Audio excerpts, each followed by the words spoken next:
Let's see. I'm on the wrong side here. Let me see. Let's see. Kind of, okay. Yeah. Okay. Great. Wonderful. Let's see. Yeah. Okay, I'm good. Yeah. Excuse me. Anyways. Hi. Once again, it is me, the Raven Inspector, ladies and gentlemen, out there in YouTube land. Nice to meet you once again. Whatever. This is a video about pro wrestling and why it doesn't seem like it has that mysticism in it anymore. And what I mean by mysticism is the fact that knowing how much social media has blown up nowadays, there's no sense of quote unquote realism, I guess you could say, in the wrestling world. What I mean by that is, say back in the 80s and the 90s, before the internet really came into play and before social media kicked off, like with Twitter and Facebook and Instagram and, you know, twittering each other's Googles on books of faces and spacing MySpace on each other's spaces with your little MySpace thing, but whatever. But who uses MySpace anymore, right? I used it before, but obviously not anymore. Before I used Facebook, never mind. But like, for example, like back in the 80s, when you had like Andre the Giant versus Hulk Hogan, you really felt like that was real. You thought that it was real. You didn't have all this information that was being fed to you out there from fans and from inside sources and inside the wrestling industry and all of that was really out there and just totally trying to just suck you in and make you believe everything that was being said. You know, kind of like the media does every day of the week. That's a different thing altogether. I'm not getting into that bullshit. You know, because some of the things that you would read nowadays, maybe they could be false or rumors or real or whatever. But back in the 80s and the 90s, it's like you were always glued to the TV because you really wanted to see what was going to happen next. You wanted to know what your favorite wrestler was going to do, how they were going to react to things, what type of matches they were going to have, the rivalries they were going to have, the whole 9 yards. And it just seems like nowadays, knowing how WWE itself has gone so public, especially with social media, that isn't there anymore. It's not. It's like, okay, yeah, nowadays, obviously we know these guys and girls, they play characters on TV. That's obvious. But back then, it seemed like it was more realistic in a sense, like, hey, these people really seem like they are who they say they are. Although then again, back then they had a whole lot more freedom in terms of how they use their characters, because the whole PG era totally handicaps the characters nowadays. You know, it's like whatever creative tells you to do, that's what you're going to do, that's what you're going to say. You don't have any real creative freedom over the character that you either created or that you were given by WWE or whatever. And that's kind of one of the things that seems like I've really seen flow out in social media as well when it deals with stuff like that. And there's no real sense of like, oh my God type of moments, you know. It's just, it seemed to me like wrestling back then was much more fun. It was more involving. It was to me, it was deeper in a ways. It was that sense of, like I mentioned before, mysticism, that sense of surprise, that sense of kind of feeling like you were belonging to a culture, if you will. You know, because like the first time I ever went to a wrestling event, I was like, oh, these are my people. You know, when my father was still alive, God rest his soul. It kind of felt like I was doing the Sabu thing there, but no, I wasn't going like that. I was going like that. But honestly, like when I first went to a wrestling event with my father, I believe the pay-per-view was Unforgiven, and it was my first wrestling event that I went to, and I just went in there and I saw everybody there, and I was young at the time, and I was like, oh, these are my people. You know, I'm here with everybody, and everybody's enjoying the show and their favorite, the matches and their favorite wrestlers and everything that was happening. And at that point in time, there was that sense of mysticism, that sense of realism, that sense of belonging, and all of that. Nowadays, it's just like spread out everywhere, and it's watered down. It's like it's you know, because the way I feel about wrestling nowadays, at least from when I watch WWE, there's some moments that really stand out that are cool. There's some, and it's not like all like it used to be back when. It's not like that now. I hope one day it does get back like that again. I hope WWE gets some competition and has another wrestling show on Monday nights or something, so they can get back into actually having this sense of like excitement that's going on, because it's not really like that anymore. And if there was a way for that to happen, then I really do think that we could see a new evolution in terms of pro wrestling. You know, maybe not back where it was with the Attitude Era and whatnot, but just in this day and age to have like some real competition go against WWE once again, like WCW did back in the day against WWF. I really do think that it could kind of bring that feeling back. I mean, yes, you would still have it in social media, like always. You definitely would, but it wouldn't seem like it was so pressed in your face a lot. You know, like with WWE, like they have all their wrestlers tweeting out stuff, which I don't bother with Twitter anyways. It's a waste of damn time. That's a whole personal thing there.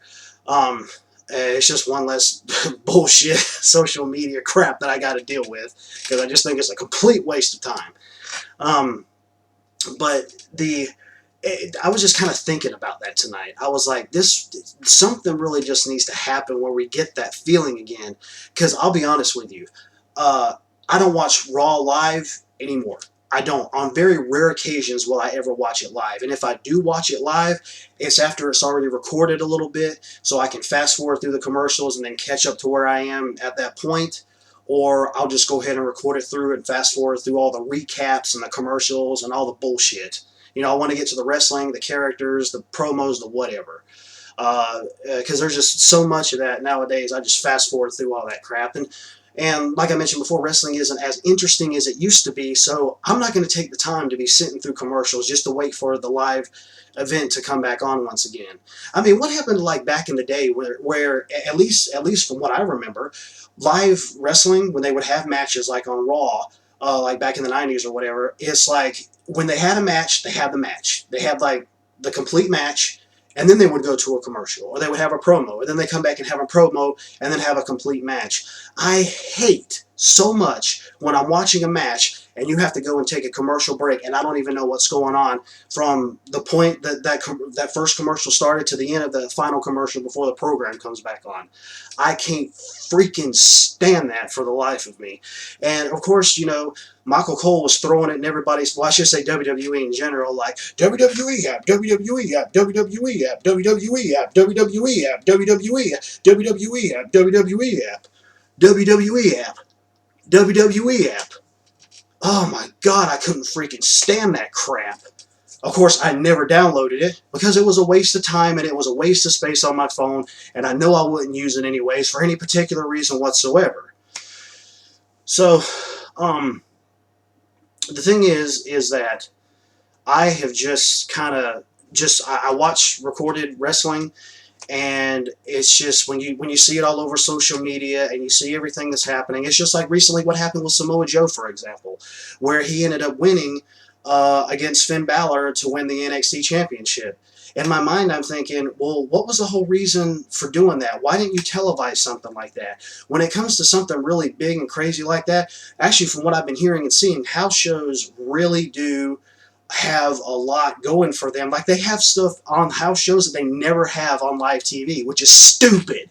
Seriously, like some of the stuff that I've seen, some of the most interesting stuff that I could recall was happening at house shows, and they never showed up on live TV. Why that is, I have no freaking... That doesn't make any sense to me. If it's something that interesting, then why can't you have that on live TV just as well? You know people are going to be at live events, and they're going to be at house shows, so why can't you have the same damn thing on live TV as you would at house shows? It makes no freaking sense. So, I'm sorry, I kind of got into a bit of a rant there, but it doesn't make any sense at all. And so, when I... Oh, God, I lost my train of thought. Anyway, sorry. But, like, yeah, like what I was talking about with Samoa Joe and Finn Balor, that whole situation, I was like, well, they should have televised this. I should have been able to see this match, because I would have liked to have been able to see Samoa Joe actually win it. You know, and I've heard some that person ended up saying, well, they've already had Joe and Finn go against one another.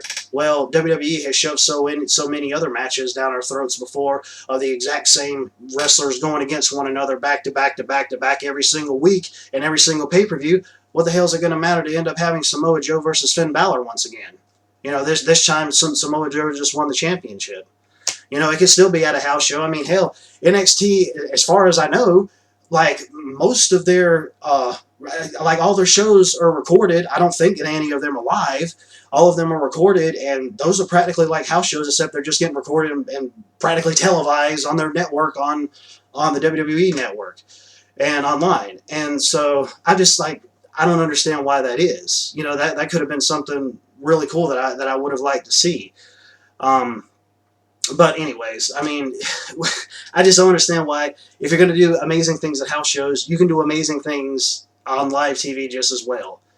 Uh, but anyways, I digress there. But that's kind of my whole rant and my whole deal with dealing with that is there isn't that real sense of just belonging anymore and mystery and just feeling like you have a tie with certain characters and wrestlers and all of that. To me, back then, I watched wrestling religiously. You know, it's like I mentioned on one of my previous videos. My father was like, "Oh, well, it's time to go to church." You know, I love my dad, God rest his soul, but he was a smart ass when it came to that.